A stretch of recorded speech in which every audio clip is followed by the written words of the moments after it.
Case had a lot of people talking. We learned yesterday about the sentences for two people convicted of a string of robberies where older people were tied up in their homes and really brutalized. Greg, this case was tried in federal court. Let's start there. Why not state court? Why federal? Well, in federal court, typically you can receive a harsher sentence than state court. Under the federal sentencing guidelines, there are a multitude of factors, and you have to serve 85%.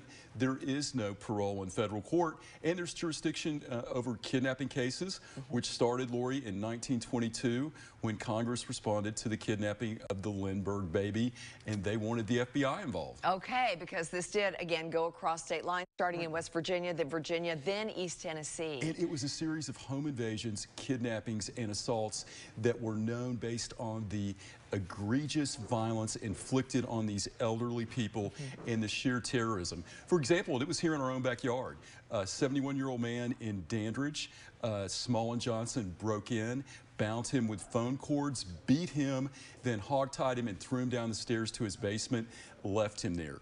An 88-year-old elderly woman was held down. They tore off her life alert, beat her unconscious, and they stole her purse after ransacking her house.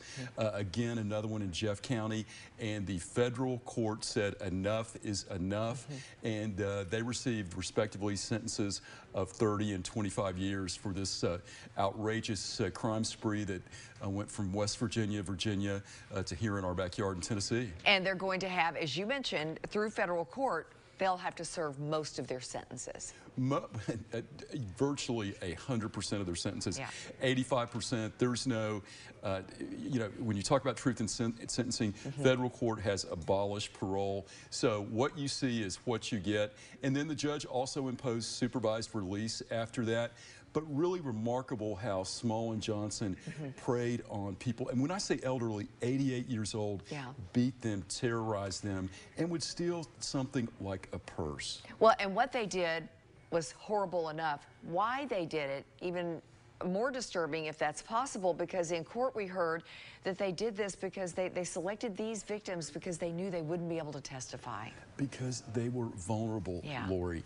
And you know, when you're defending people, you always want to get inside their head, you know, why they have the mens rea to commit a crime, whether it's a sex crime, whatever.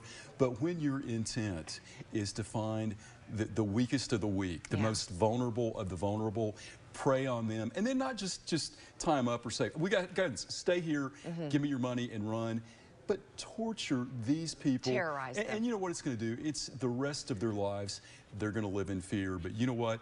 The law imposed the stiffest sentence that could be imposed. Prosecutors were very firm, and at the end of the day, that's all you can do. But you know, you shake your heads. Why in the world these victims, this crime? Yeah, it's very sad. Greg, thank you. Thank you.